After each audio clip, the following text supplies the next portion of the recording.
জাতীয় রাজস্ব board NBR সামাজিক যোগাযোগ মাধ্যমে শূন্য রিটার্ন দাখিলের প্রচারণাকে ভুল ধারণা ভিত্তিক ও বিভ্রান্তিকর বলে আখ্যায়িত করে নতুন নির্দেশিকা জারি করেছে। নতুন নির্দেশনায় বলা হয়েছে, শূন্য রিটার্ন দাখিল আইনত দণ্ডনীয় অপরাধ। রাজস্ব সংগ্রহকারী এই সংস্থাটি এ বিষয়ে কঠোর অবস্থান নিয়েছে।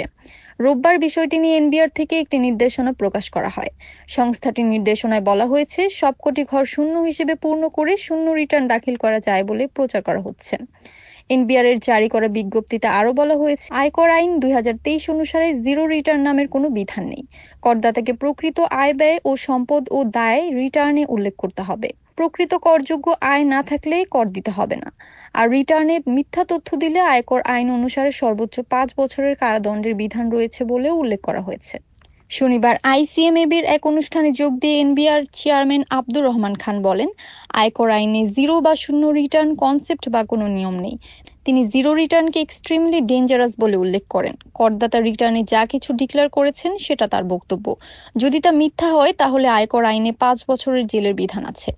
সহসাই জিরো রিটার্ন বিষয়ে এনবিআর থেকে বিজ্ঞপ্তি জারি করা হবে বলে জানান চেয়ারম্যান। সাফিনা বিনতে নাসির, এনএএন টিভি নিউজ ডেস্ক।